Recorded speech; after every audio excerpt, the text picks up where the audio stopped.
Page number 35 एक difference की table दी हुई है। पार्टनर का नाम बताया हुआ, टाइप ऑफ पार्टनर और फिर कैटेगरी के अकॉर्डिंग बांटा हुआ। पहला नाम है जी एक्टिव पार्टनर, जो हर एक काम में, हर एक एक्टिविटी इंगेज रहता है, काम करता है। कैपिटल कंट्रीब्यूशन, कैपिटल कंट्रीब्यूट करता है, पैसा लगाता है। दूसरा है स्लीपिंग पार्टनर, इसी का दूसरा नाम है dormant partner. Sleeping partner basically सिर्फ पैसा लगाता है, काम नहीं करता। फॉर एग्जांपल कि आप अपने फ्रेंड के साथ पार्टनरशिप करना चाहते हैं पढ़ाई पूरी होने के बाद, आपका फ्रेंड आपके साथ पार्टनरशिप करना चाहता है, लेकिन वो कह रहा है कि डैडी का अच्छा खासा बिजनेस चल रहा है, तो वो छोड़ो, नया काम क्यों करो। तो वो कहता है ठीक है मैं तेरे साथ पार्टनरशिप करूंगा, लेकिन मैं सिर्फ पैसा लगाऊंगा, टाइम में अपने डैडी के बिजनेस नहीं दूंगा। इस टाइप की पार्टनरशिप भी हो सकती है, अलाउड है लीगली। ऐसे पार्टनर को स्लीपिंग पार्टनर कहते हैं। स्लीपिंग का ही दूसरा नाम डोरमेंट पार्टनर। तो ये भी कैपिटल कंट्रीब्यूट करता है। आगे तो managing business, participated in management of firm, management में पार्टिसिपेट करता है एक्टिव पार्टनर, जबकि स्लीपिंग पार्टनर पार्टिसिपेट नहीं करता, does not take part in day to day activities of business. Profit sharing, profit का अधिकार सर इसका भी है, एक्टिव का भी है, स्लीपिंग का भी है। लायबिलिटी सभी के अंदर, लायबिलिटी देखो सब में लिमिट लिखा हुआ पूरे लाइन में, सभी में लिखा हुआ है लिमिट। वो तो सिर्फ एलएलपी नाम से एक स्पेशल पार्टनरशिप खोल रखी है हमने, इसमें एक बंदा अनलिमिटेड रखेगा, बाकी सब लिमिटेड रखेगा। तो इस पार्टनर्स की कैटेगरी के हिसाब से सभी की लायबिलिटी अनलिमिटेड।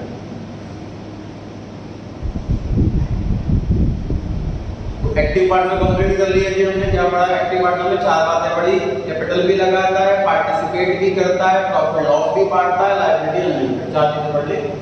स्लीपिंग पार्टनर में कैपिटल कंट्रीब्यूट करता है, पार्टिसिपेट नहीं करता, प्रॉफिट लॉस बांटता है, अनलिमिटेड लायबिलिटी। मतलब चार में से तीन चीजें दोनों में कॉमन है, पैसा भी लगाता है, प्रॉफिट भी बांटता है और लायबिलिटी भी अनलिमिटेड है। सिर्फ एक डिफरेंस है पार्टिसिपेशन का, एक्टिव पार्टनर पार्टिसिपेट करेगा, स्लीपिंग पार्टनर पार्टिसिपेट नहीं करेगा। तीसरा है secret partner, contributes capital and is unknown to general public, participates in management of the firm, shares profits and losses and liability is unlimited। कोई partner अपना नाम नहीं disclose करना चाहता। ऐसे टाइप ऑफ बिजनेस में कई बार क्या होता है कि बिजनेस इस टाइप का है जिसमें रेपुटेशन डाउन होती है। फॉर एग्जांपल लीकर का बिजनेस, शराब का बिजनेस, अब वो जो बिजनेस कर रहा है उसकी रेपुटेशन अच्छी खासी बनी। जैसे अभी इंटरव्यू हुआ था अक्षय कुमार का कि वो हमेशा हेल्थ के लिए इंटरव्यू देता रहता है कि मेरे को करोड़ों रुपए की ऑफर आते हैं, तब भी मैं कोई अनहेल्दी चीज़ को प्रमोट नहीं करता। और उसके बाद उसका विमल में ऐड आया, अक्षय कुमार का विमल जो उनका आता है उसके साथ ऐड आया, फिर उसकी काफ़ी बदनामी हुई सोशल मीडिया पर। इसलिए पृथ्वीराज उसकी मूवी है तो पिट गई, लोग देखने नहीं गए क्योंकि उसकी नेगेटिव इमेज काफ़ी बन गई थी मार्केट में। तो कुछ लोग ऐसे बिजनेस करते हैं लेकिन अपना नाम छुपाना चाहते हैं, उन्हें सीक्रेट पार्टनर कहा जाता है। बाकी चीज़ नॉर्मल एक्टिव पार्टनर की तरह ही बांटेगा, मतलब पार्टिसिपेट भी करेगा, प्रॉफिट लॉस भी बांटेगा, लायबिलिटी भी, सब कुछ सेम, कैपिटल भी लगाएगा, सब कुछ सेम। नेक्स्ट है partner by a stopper, do not contribute capital but by his words और conduct impress other to be a partner, do not participate in management। देखो ये दोनों क्या है, कौन सा समझते हैं? तो पार्टनर बाय एस्टॉपर और पार्टनर बाय होल्डिंग आउट। देखो जी क्या होता है, मान लीजिए मैं किसी बैंक में गया लोन मांगने के लिए, मैं लोन की एप्लीकेशन रिजेक्ट हो गई, तो वहाँ पर मेरे फ्रेंड भी आए हुए थे, उनका बहुत बड़ा बिजनेस है ऑलरेडी। तो मैं अपने फ्रेंड को बोलता हूँ कि आप मैनेजर को बोलता हूँ कि आप और हमारा पार्टनर है और लोन दे देंगे मेरे को फ्री। तो वो बोल देता है मैनेजर को कि हाँ जी मैं इसका पार्टनर, आप इसको लोन दे दो। हमारी पार्टनरशिप ये वाली नहीं, इसी फॉर्म की, हमारे काफी सारे पार्टनरशिप है, आप इसको लोन दे दो। और बैंक वाला लोन दे देता। अब जिस बंदे ने ये बोला ऐसे कि मैं इसका पार्टनर, ये वो वाला पार्टनर, मतलब लीगली पार्टनर है ही नहीं, लेकिन बैंक वाले कहेंगे भाई तू पार्टनर है, अब इसने लोन नहीं चुका पाएगा तो चुकाएगा।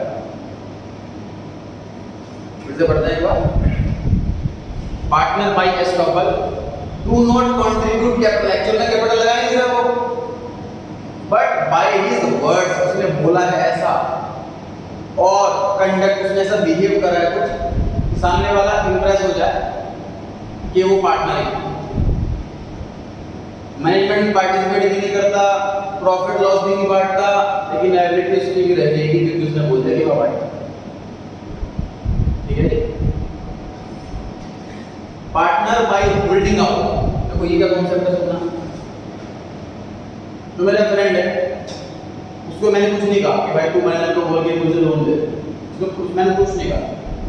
जब मैनेजर आया रूम में तो मैंने बोला मैनेजर साहब ये मेरे पार्टनर हैं, इतने बड़े बिजनेसमैन हैं, हमको मना कर लोन के लिए, और वो चुपचाप सुनता रहा, कुछ नहीं बोला।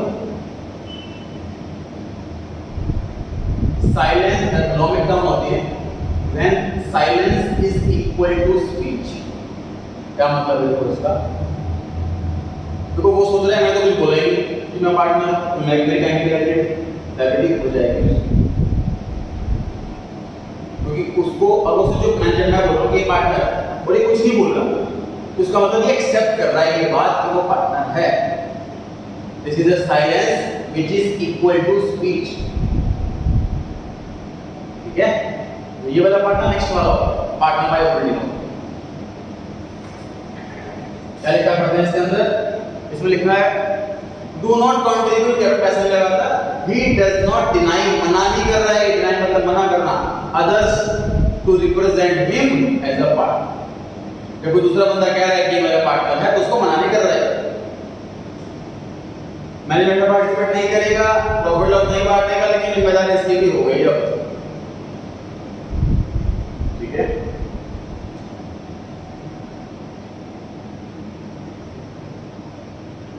नेक्स्ट है जी नॉमिनल पार्टनर। कोई क्या होगा? जब कोई इंसान नया बड़ा बिजनेस करता है, जैसे समझिए बात, जैसे कपिल शर्मा का शो फेमस चल रहा है, तो कोई मूवी लॉन्च हुई नहीं, अब लोग वो सोच रहे हैं कि लोगों को पता कैसे लगेगा मूवी लॉन्च, लोग कपिल शर्मा के शो में जाते हैं, वहाँ पर प्रमोट करते हैं, लोगों को पता लग जाता है। ठीक बात है। अब तो मैंने कोई नया बिजनेस खोला है होटल का, बड़े बड़े होटल खोले, 5 स्टार होटल खोले, 7 स्टार होटल खोले, अब लेकिन लोगों को पता है लगे नया होटल के, तो मैं क्या करूँगा, मैं एक बड़े सेलिब्रिटी के पास जाऊँगा, फॉर एग्जाम्पल मैं अमिताभ बच्चन के पास कि सर आप मेरी फर्म में पार्टनर हो जाए, आप करोड़ 10 करोड़ रुपए बस मेरे पार्टनर बनना, मेरी फर्म में नाम के लिए, सिर्फ नाम के लिए पार्टनर बनना। ठीक, मैं अपनी वेबसाइट पर डालूंगा Amitabh Bachchan partner of this, हमारे जो पैम्पलेट्स बनेंगे उसमें सब लिखा होगा अमिताभ बच्चन पार्टनर, तो लोगों का कॉन्फिडेंस बनेगा और कस्टमर आने शुरू हो जाएंगे। ऐसे वाले पार्टनर होगा नॉमिनल पार्टनर, सिर्फ नाम के लिए। पढ़ते हैं जी पर डू नॉट कंट्रीब्यूट कैपिटल, पैसा नहीं लगाता, ही allows the use of his name, मेरे नाम का इस्तेमाल कर लो, ये वो अलाउ कर देता है। Do not participate in managerial activity, management में काम भी नहीं करता, जनरली प्रॉफिट लॉस भी नहीं बांटता, लेकिन लायबिलिटी उसकी भी एजेंट रहेगी कि नाम उसने भी दिया, उसका नाम देकर के लोग उसको यूज कर रहे हैं, पैसा लगा। Minor partner, the partner of age below 18 years. तो आपको पार्टनरशिप में डेफिनेशन में बताया था कि पर्सन होना चाहिए, पर्सन में पहले बताया था मैनेजर होना चाहिए, मतलब 18 साल से ऊपर का होना चाहिए। देखो ऐसा है कि सिर्फ पार्टनरशिप में ही मना नहीं कर रखा, पूरे इंडिया में हर एक कॉन्ट्रैक्ट के लिए माइनर को मना कर रखा। जब मैंने अपने सीए का फॉर्म भरा था आफ्टर 12, मैं 17 इयर्स का, तो मेरे फॉर्म पर मैंने साइन नहीं किए थे, डैडी ने साइन, क्योंकि मैं बिलो 18 था। गवर्नमेंट ने हर जगह कोई भी कॉन्ट्रैक्ट, कोई भी एग्रीमेंट करने से माइनर को मना कर रखा है, क्योंकि उसका मिसयूज किया जाता है, उसका बेवकूफ बनाया जाता है। लेकिन एक एक्सेप्शन सुनिए, अगर कोई ऐसा एग्रीमेंट हो जिसमें उस माइनर का सिर्फ फायदा ही फायदा हो, नुकसान कहीं से नहीं करना हो, तब गवर्नमेंट की ऑब्जेक्शन उठाएगी, कोई रीजन नहीं ऑब्जेक्शन उठाने। तो ये एक्सेप्शन कवर हो गई। एक माइनर भी एग्रीमेंट कर सकता है अगर उसमें सिर्फ उसका बेनिफिट ही बेनिफिट है। सेम चीज एक माइनर भी एक पार्टनरशिप फॉर्म में पार्टनर बन सकता है अगर एग्रीमेंट में ये बात लिखवाएं कि प्रॉफिट में तो हिस्सेदार होगा, अगर लॉस हुआ तो माइनर हिस्सेदार नहीं होगा उसमें। फायदा क्या है, समझ आ रही है बात? ऐसा एग्रीमेंट अलाउड है, ऐसा माइनर पार्टनर अलाउड है जो प्रॉफिट में हिस्सा ले, लॉस में हिस्सा ना ले। लास्ट वाला पॉइंट, माइनर पार्टनर या partner of a below 18 years do not contribute capital, capital नहीं लगाता, do not participate in management, participate भी नहीं करता, share its profit and not losses, profit बांटता है लेकिन लॉस नहीं बांटता, और लायबिलिटीज की भी अनलिमिटेड है। क्लियर हो गई बात? ये पार्टनर्स की कैटेगरी है।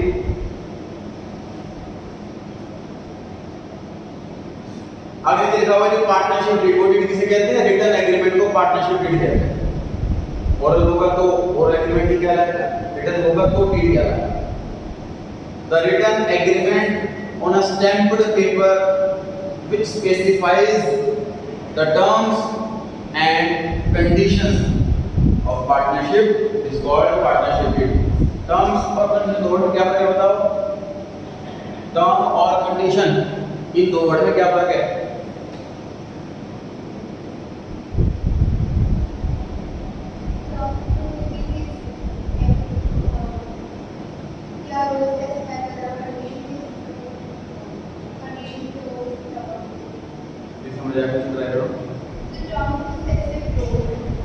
टर्म तो स्पेसिफिक रोल, ठीक है, और कंडीशन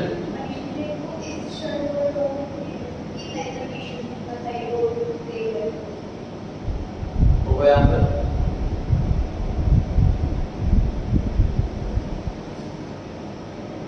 टर्म्स होती है सर डूज और कंडीशन होती है डोंट, मतलब जो काम करना है वो टर्म्स होती है, जो काम नहीं करना वो कंडीशन। तो टर्म्स एंड कंडीशन इसलिए हमेशा इकट्ठे बोला जाता है कि एग्रीमेंट में दोनों चीजें तुरंत मेंशन की जाती है कि क्या काम करना है, क्या काम नहीं करना। आगे बढ़ते हैं। It generally includes the following aspects, जिस फॉर्म में नाम, उसका नाम और एड्रेस, पार्टनर्स का नाम और एड्रेस, ड्यूरेशन कितने साल के लिए खोली है हमने, स्कोप ऑफ बिजनेस क्या काम करना है, कंट्रीब्यूट कौन कितना कैपिटल लगाएगा, प्रॉफिट लॉस किस रेशियो में बांटेंगे, टर्म्स रिलेटेड टू सैलरी कितनी मिलेगी,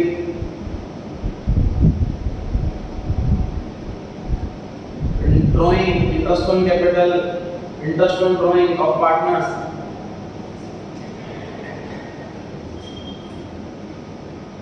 तो रिलेटिंग टू आएगा और नहीं आएगा, टर्म्स रिलेटिंग टू और के लिए टू आएगा, टू सैलरीज, और ड्राइंग के बाद कॉमा लगा देंगे, सैलरी उसके बाद ड्राइंग्स फिर comma, interest on capital and interest on drying of partners. 8 point, किसकी क्या ड्यूटी रहेगी, किसकी क्या जिम्मेदारी रहेगी? Terms governing admission, retirement, expulsion of a power, मतलब एक्सपल्जन मतलब निकाल देना बाहर। मेथड फॉर रिजॉल्विंग डिस्प्यूट, जैसे कई बार जैसे एसी वगैरह खरीदा, कई बार बिल में लिखा होता है disputes are subject to Delhi jurisdiction only. इसका मतलब क्या हुआ कि मान लीजिए मैं दुकान पर एसी बेच रहा हूँ और जो कस्टमर है उसका पंजाब से आया, अब उसने एसी ले लिया, एसी में डिफेक्ट है, अब वो मुझ पे केस कर रहा है पंजाब में, तो मैं पंजाब में कहाँ चक्कर काटता करूँगा? तो मैंने ये कंडीशन ले ली कि भैया अगर तू केस करेगा तो तुझको दिल्ली आना पड़ेगा, मैं पंजाब नहीं आऊँगा। Disputes are subject to Delhi jurisdiction, ये मेंशन कर दिया। ऐसे ही लिखा हुआ पॉइंट नंबर 10 में कि डिस्प्यूट सॉल्व कैसे होंगे, तो किस एरिया में एरिया स्पेसिफाई कर सकते हैं। Point number 11 valuation of goodwill, partnership में गुडविल की वैल्यूएशन बार-बार की जाती है, वेल क्लास में कैलकुलेशन सीबीएस के अकाउंट से करते हैं। अब ये रजिस्ट्रेशन ऑफ पार्टनरशिप, पार्टनरशिप का रजिस्ट्रेशन कंपलसरी नहीं है लेकिन बेनिफिशियल है कि रजिस्टर कराओ। The consequences of non-registration of a firm are as follows. क्या मतलब है consequence का मतलब? अगर रजिस्ट्रेशन नहीं कराया तो ये 3 काम कर देंगे. पहला, a partner of unregistered firm can't file a suit. Suit मतलब केस करना against the firm or the partner. Point number 2, the firm can't file a suit against third party. तीसरा, the firm can't file a suit against its partner. ध्यान से देखिए, ABC 3 partner हैं जिन्होंने एक दुकान खोली ABC एंटरप्राइजेस के नाम से.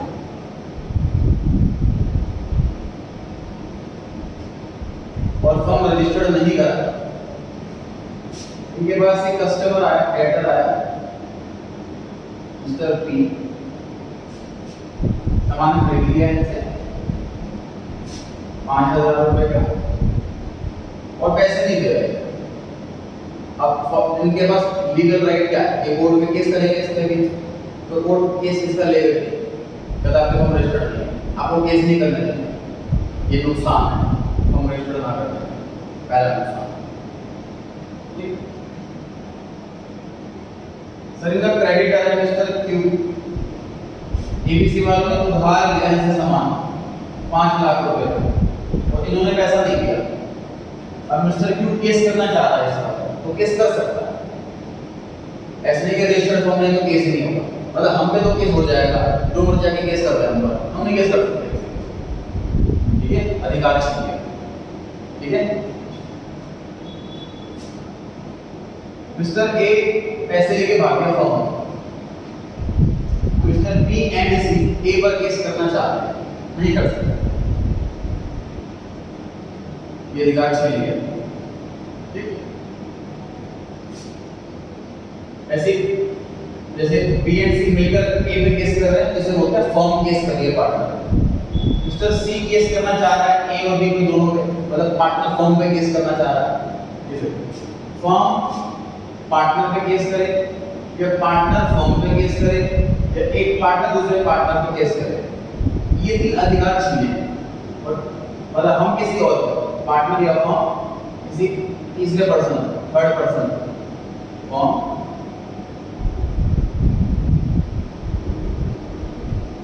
उनका ये 5 अधिकार चाहिए. पार्टनर या फर्म या इंक्लूजन कितना सा याद करने के लिए है ना, तो पार्टनर कभी किसी पे केस कर सकता ना फर्म कभी किसी पे केस कर सकता. इंक्लूजन ये लोग बाहर वाले लोग पे केस कर सकते हैं. तो ये नुकसान है रजिस्टर्ड ना करने.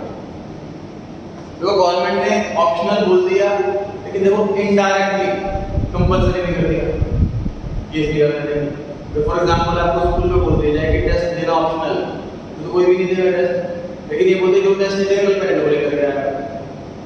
इनडायरेक्टली आपको कंपल्सरी कर दिया, बना लिया.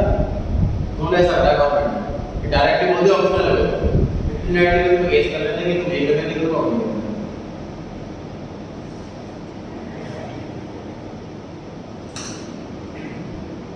पढ़ो हमने क्या लिखा था? A partner of unregistered firm can't file a suit against the firm. मतलब पार्टनर फर्म के अगेंस्ट नहीं कर सकता. ये पहला पॉइंट. और द पार्टनर मतलब पार्टनर के अगेंस्ट नहीं कर सकता. ये पहले पॉइंट में 2 बातें और. पॉइंट में लिखा था firm can't file a suit against third party. Firm third party के लिए कर सकती है. ये सेकंड पॉइंट था. थर्ड क्या था? A firm can't file a suit against its partner. Firm partner पे नहीं कर सकती. तीसरा केस था. और जब केस फॉर्म नहीं कर सकती बाहर वालों पर, तो फॉर्म पार्टनर से मिलकर बनी तो पार्टनर भी नहीं कर सकता. ये भी सेकंड पॉइंट में कवर होगा. ठीक है, प्रोसेस भी नहीं कर सकते हम चाहे तो थोड़ा सा रिवीजन में आसानी रहेगी. ये जो स्पेस खाली है बराबर तो नहीं हम लोग जैसे फॉर्म थर्ड पार्टी के जब वही कर लेते फर्स्ट पॉइंट यहाँ पे फर्स्ट पॉइंट वाला नोट कर लेना. Partner form.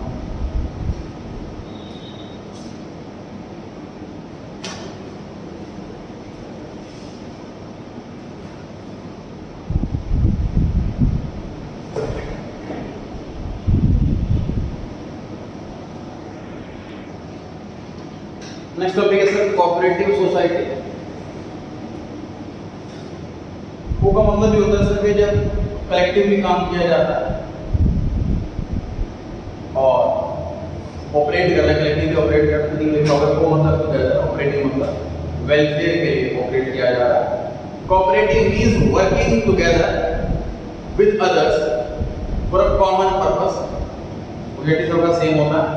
A cooperative society means a voluntary organisation, voluntary मतलब कोई जबरदस्ती नहीं बनाई, अपनी इच्छा से बनाई हुई है, वॉलंटरी मतलब अपनी इच्छा से, मर्जी से। Voluntary organisation which is established by some persons on the basis of cooperative and equality to safeguard their common economic interest, मतलब किसी भले के लिए, किसी वेलफेयर के लिए काम खोला गया है, सबने मिलकर खोला, मर्जी से खोला। पहला, voluntary membership, everyone having a common interest is free to join cooperative society, कोई फीस वगैरह नहीं है, सबका अधिकार है ज्वाइन करने का। Point number 2, legal status, its registration is compulsory and it gives it a separate legal identity, identity F लिखा हुआ है 40।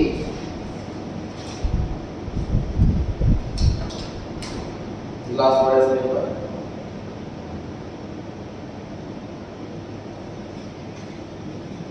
तो क्या मतलब है सेपरेट लीगल एंटिटी का?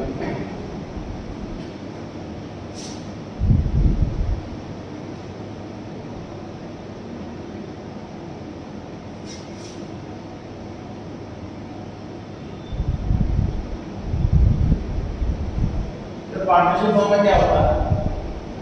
ये एबीसी 3 पार्टनर है, उन्होंने एबीसी एंटरप्राइजेस के नाम से दुकान खोली, पार्टनरशिप खोली। मान लीजिए कोई ये बिल्डिंग खरीदते हैं तो बिल्डिंग रजिस्ट्री जो होगी ना, इस नाम से नहीं होगी, ए बी और सी तीनों के नाम से, जॉइंट नाम से होगी, क्योंकि लीगली ये कोई पर्सन है ही नहीं।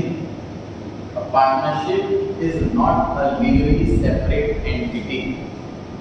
वापस समझते हैं लीगल एंटिटी का मतलब क्या होता है सर, कि लॉ की आइज में ये भी लीगली पर्सन है, जैसे कि रिलायंस, तो रिलायंस लॉ की आइज में लीगली सेपरेट पर्सन है, सोले बंदा है रिलायंस, कोई पर्सन नहीं है, उस पर केस होगा, रिलायंस आपका पेनल्टी लगाई जा रही है, उसके बिहाफ पर उसके मैनेजर पेमेंट करेंगे, वो बात अलग है, लेकिन पेमेंट रिलायंस से होगा, किसी पर्सन पे केस नहीं होगा। तो ये लीगल वाली बात जो है, ये प्रोप्राइटरशिप में नहीं है, ये पार्टनरशिप में नहीं है, ये कोऑपरेटिव सोसाइटी में है और ये कंपनी में है। कोऑपरेटिव सोसाइटी के नाम पर कोई बिल्डिंग ली जाएगी तो सोसाइटी के नाम से ली जाएगी, जो ओनर्स, जो उसके मेंबर्स हैं उसके नाम से नहीं, ठीक है। Point number 3, limited liability, the liability of members is limited to the extent of their capital contribution. को सिखाई थी वाली बात कि जब लायबिलिटी लिमिटेड होगी तब कब अनलिमिटेड होगी, रजिस्ट्रेशन ऑप्शनल होगा, कंपलसरी होगा, जहाँ रजिस्ट्रेशन कंपलसरी वहाँ लायबिलिटी लिमिटेड का फायदा मिलेगा, जहाँ लायबिलिटी अनलिमिटेड होगी वहाँ रजिस्ट्रेशन ऑप्शनल होगा, जहाँ registration compulsory, liability limited. Control, management and control lies with the managing committee elected by the members by giving vote. Committee के जो मेंबर्स होंगे वही डिसाइड करेंगे क्या डिसीजन लेना है। Point number 5, service motive, the main aim is to serve its members and not to maximise the profit. जैसे suppose कोई कोऑपरेटिव बैंक है, उसका ये पर्पस रहेगा कि हमारे बैंक के जो लोग मेंबर्स हैं उनको जब भी पैसों की नीड हो तो बाकी लोग उसको पैसा दे दें, कम से कम इंटरेस्ट, उसका पर्पस ये होगा उसमें। Cash trading, they give preference to cash trading, मतलब कि कैश में डीलिंग मतलब घर वाला ट्रांजैक्शन बहुत रेयरली होता है। Government control, they have to send their annual report and accounts to the register so that the government exercise its control from time to time by checking their accounts. Registered की जगह है registrar,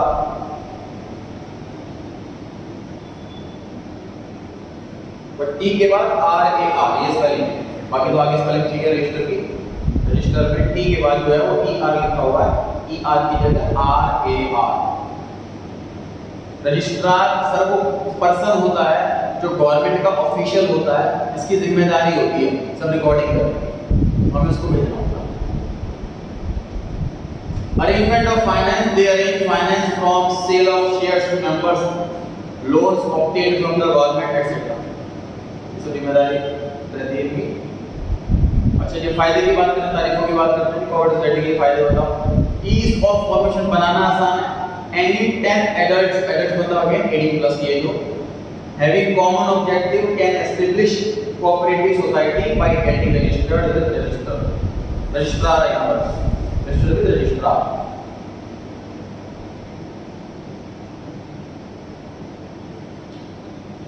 point number 2, stable existence. Due to registration, it is a separate legal entity and is not affected by death, lunacy, insolvency. Proprietorship partnership में बंद हो जाती है form death की वजह से, और प्रोप्राइटरशिप कोऑपरेटिव सोसाइटी में नहीं बंद होता, कंपनी में नहीं बंद होता। अच्छा, पॉइंट नंबर 1 से हमने केबीजीसी की मिनिमम 10 लोग हो गए। पॉइंट 1 से हमने मिनिमम केबीजीसी की मिनिमम 10 लोग होने चाहिए। Point number 3, limited liability. The liability members is limited to the extent of their capital. कितना पैसा लगाया है वही पैसा इसमें है, अपना पर्सनल पैसा से। Supply of goods at cheaper rule, ये एट है तो, और ये रोल की जगह रेट।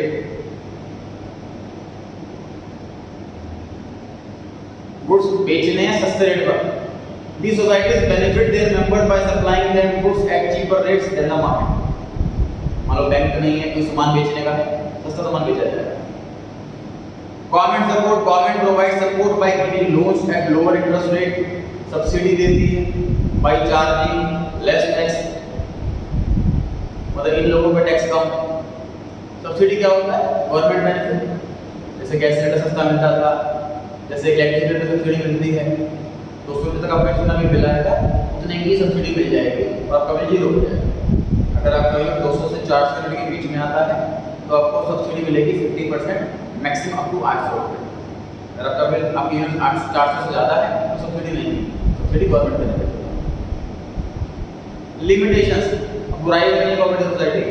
पहला, shortage of capital. It suffers from shortage of capital as it is usually formed by people with limited means. मतलब बहुत ज़्यादा अमीर लोग नहीं करते ये वाला काम, और 10-15 लोगों के पास लिमिटेड पैसा ही हो सकता है, इसलिए ये मतलब छोटा पैसे कम ही रहते हैं। Inefficient management. These are managed by elected members who may not be competent and experienced due to lack of mental knowledge. They can't run society effectively. Simple सी बात सर, मान लीजिए कि आप नहीं और आपके 4 फ्रेंड मिलकर सोचा कि छोटा सा बैंक खोलें और सबकी हेल्प करेंगे सोसाइटी में। अब उसमें जरूर नहीं कि कोई इतना पढ़ा लिखा है, मेंबर वो भी बना हुआ है, डिसीजन वो भी ले रहा है, तो डिसीजन गलत निकल सकता है, सही नाम ऐसा भी हो सकता है, क्योंकि इसमें जो चलाने वाला बंदा है उसके लिए एजुकेशन कंपलसरी नहीं। थर्ड पॉइंट है लैक ऑफ सीक्रेसी, क्योंकि मेंबर्स काफी सारे हैं तो सीक्रेट कुछ भी नहीं रहता। These have to send their annual reports and accounts to the registrar, यहाँ पे करनी है registrar of cooperative society। In this way, so secrets of business become public, तो secret नहीं रहता। Point number 4 है excessive government control. It suffers from excessive rules and regulations of government। ये लिखा होगा गवर्नमेंट है यहाँ पर।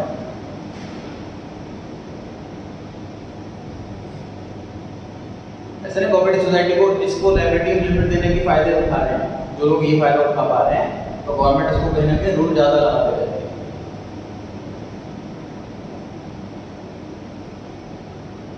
Point number 5, conflict among members, मतलब विचार नहीं मिल रहे, झगड़े हो रहे हैं। The members are from different sections of society with different point of view. Sometimes as when some members become rigid, मतलब बढ़ जाते हैं, द रिजल्ट इज कॉन्फ्लिक्ट, झगड़ा हो जाता है, मतलब एक ही चीज में सहमत नहीं हो पाते हो, कोई कुछ काम नहीं हो पाता। Point number 6, lack of motivation. Members are not denied to put their best efforts as there is no direct link between effort and rewards। क्या मतलब है? देखो टाइम वर्ड ना सर्व में इस्तेमाल किया था टाइम वर्ड, जैसे डिनर जो है वो टाइम वर्ड से बन गया, वो सर्व किया जाता है। तो यहाँ पे लिखा हुआ है कि we are not time to cook their best efforts, का मतलब क्या है कि उनको ना जो क्या होता है, मान लो मैं एम्प्लॉई तो मुझे सैलरी मिलेगी ज़्यादा, ज़्यादा मेहनत काम करूँगा, ओवर टाइम करूँगा तो और पैसे मिलेंगे, तो मैं एफर्ट मुझे दिख रहे हैं। डॉक्टर हॉस्पिटल में जॉब कर रहा है, उसे पता है मैक्सिमम पेशेंट मिलेंगे, मेरी सैलरी बढ़ेगी, मुझे प्रमोशन मिलेगा। यहाँ पर मेंबर्स को कुछ एक्सेस एक्स्ट्रा नहीं मिलता और ज़्यादा प्रॉफिट हो, उन्हें फिक्स सैलरी होती है वही मिलती है। तो उनके एफर्ट और रिवॉर्ड्स मतलब मनी का डायरेक्ट लिंक नहीं। अब सिंपल सी बात देखो, मतलब क्लियरली बात, सर कोचिंग में टीचर, आपको कोचिंग में क्यों आना पड़ रहा है, स्कूल में भी टीचर पढ़ा रहे हैं, उसके पीछे डिफरेंस क्या है कि टीचर की जो है सैलरी फिक्स है, ठीक। अब जो स्टूडेंट उनसे पढ़ रहे हैं, हमारे कुछ बच्चों को समझ में नहीं भी आ, उसकी सैलरी पर कुछ इम्पैक्ट नहीं पड़ने वाला, इसलिए वो इंटरनली इतना एफर्ट नहीं करते उसको कि भाई नोट्स भी बनाएं और फिर वाइस टेस्ट भी लें, अलग से डाउट्स भी लें वगैरह वगैरह। कोचिंग में डायरेक्ट लिंक होता है एफर्ट्स का और रिवॉर्ड, तो बच्चों को समझ में नहीं आएगा तो मेरे से नहीं पढ़ेंगे, इसलिए ऑटोमेटिकली मेरे एफर्ट्स खुद ही लगेंगे, ज़्यादा पढ़ाऊंगा तभी ज़्यादा बच्चे पढ़ेंगे, तो डायरेक्ट लिंक, यहाँ पर डायरेक्ट लिंक नहीं होता, ये कभी बताना चाहता है। कोऑपरेटिव सोसाइटी कितने टाइप की होती है? 6 टाइप की। पहला consumers cooperative society, it seeks to eliminate the middleman by establishing a direct link with the producer. It purchases goods of daily consumption directly from natural wholesaler and sell them to member at reasonable prices. Cooperative society बन जाती है।